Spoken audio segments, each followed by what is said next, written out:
Maiinit na isyung pambayan, mga balitang kailangan mong malaman, usapin sa pamahalaan, politika, ekonomiya at kabuhayan. Ito ang mga dapat mong malaman, pakialaman at pag-uusapan dahil kayo ang tinig ng mamamayan dito sa Damdaming Bayan. Live sa DZRH Radio, DZRH TV at DZRH Digital. Kasama sina Lakay, Deo Macalma at Elaine Apit. Araw-araw, Lunes hanggang Biyernes. Damdaming Bayan.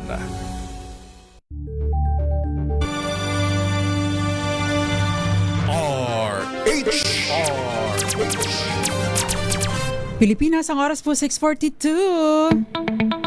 May problema ka ba sa batas? Hihimayin yan ng Panyera ng Bayan, Attorney Rina Seco sa Usapang Legal.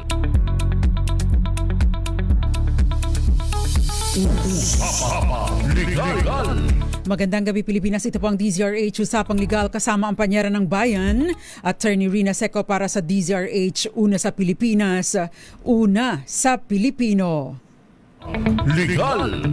Kumusta po kayo ngayong araw ng Martes, 27 na? Uy, malapit ang swelday!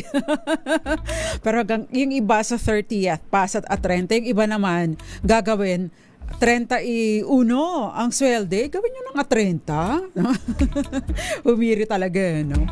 Para naman po ang ating mga kabayan, no? Lalo na ngayon, petsa de peligro na kasi, naghihikahos na, no? Maraming naging gastos noong Disyembre, kaya medyo hirap na, no? Pinagkakasya na lang hanggang sa katapusan or next sweldo. Usapang Legal. Ayan, malamig pa naman ang panahon ngayon. Masarap bumili ng mainit na sabaw. The best ang sinigang lechon. O kaya naman, the best ang munggo kahit hindi Friday. O kaya yung, ano pa bang mga mainit? Corn soup. Ayan, tinola ay the best ang tinola ngayon. Lalo na kung kayo medyo may sipon-sipon, ano?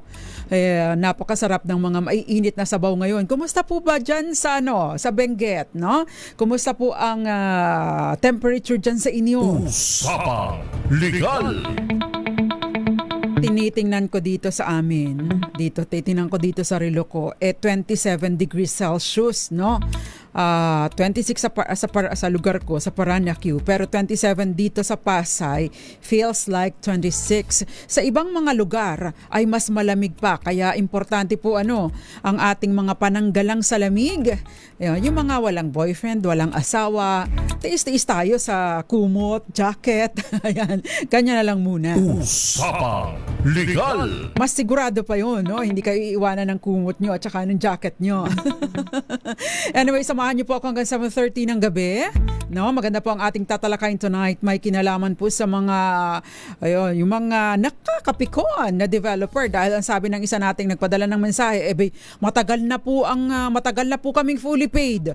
Pero hanggang ngayon po, hindi pa rin po na ibibigay sa amin yung titulo ng lupa. Ay nako. Usapang Legal. Although ang sinasabi po talaga ng ating nagpadala ng mensahe, sabi niya, bumili po kami ng lupang rolats o ng rolats. Matagal na mura po noon ang benta. No? Mura po noon ang benta, kaya sinikap po talaga namin na mahulugan. Payable in 5 years po at bali 7 kami ng mga kasama ko sa barko na bumili. Bali, investment po namin mga magkakaibigan. Sa kontrata po, once fully paid, makukuha na namin ang title. 2020 pa po kami fully paid. Pero until now, wala pa pong binibigay sa amin at hindi na din po makontact ang seller. Wala na din po doon sa dati nilang opisina. Ano po kaya ang pwede namin gawin? Usapang Legal. Yan tayo no, yung rolats, no? Unang-una, napakahalaga po na tinitingnan po ninyo na may contract na may license to sell, no?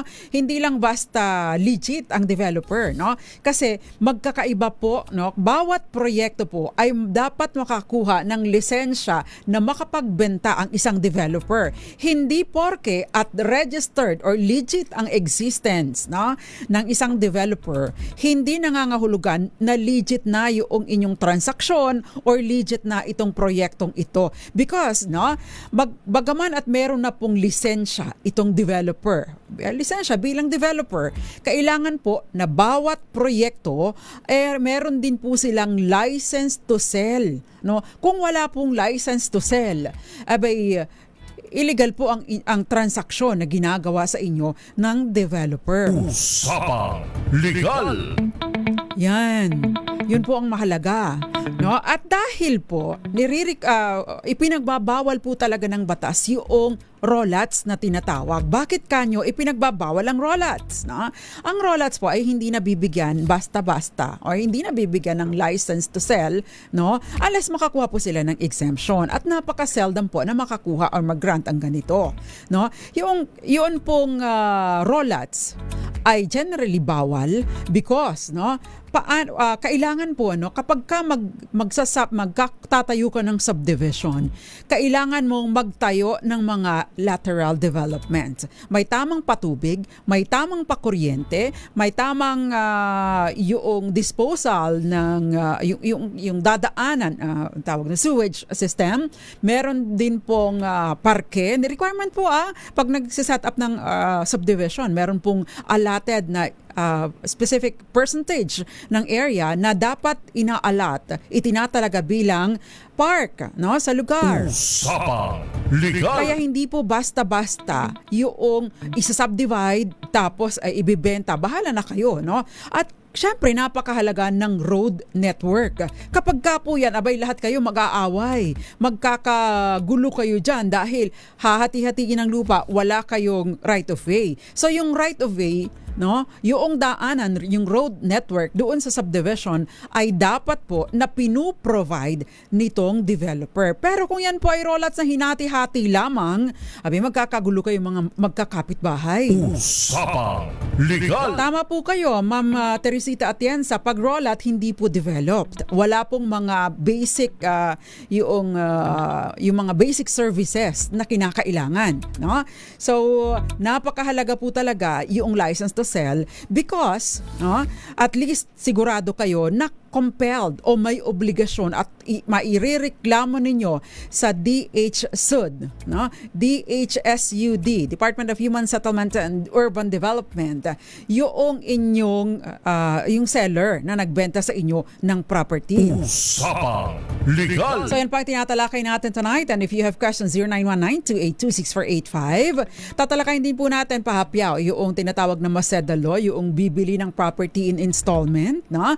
At syempre maraming iba pa dahil kinumpile ko pa yung mga questions ninyo na i-share natin later, yung mga screenshot ng mga questions at sasagutin natin, and hopefully, no, yung may mga parehong problema ay matuto sa ating talakayan or mabigyan ng tip, no, kung ano ang pwede nilang gawin. Pero caveat, no, yun pong ating mga kababayan na talagang may problema na at naloloko na, wala pa rin pong substitute, no, sa pagkonsulta ng personal sa abogado, dahil doon maipakikita po ninyo yung inyong mga dokumento, maikikwento po ninyo ng buo, no, yung mga pangyayari, at syempre kung may mga questions pa si attorney for clarification ay mas maganda po ang magiging opinion ng abogado or maganda po ang mai-advise. Usapang Legal. Magandang umaga, magandang tanghali, magandang gabi sa lahat ng mga nanonood sa atin sa iba't ibang panig ng mundo. Tita Ami Miraflor Garcia, Kenneth Arevalo, Miguel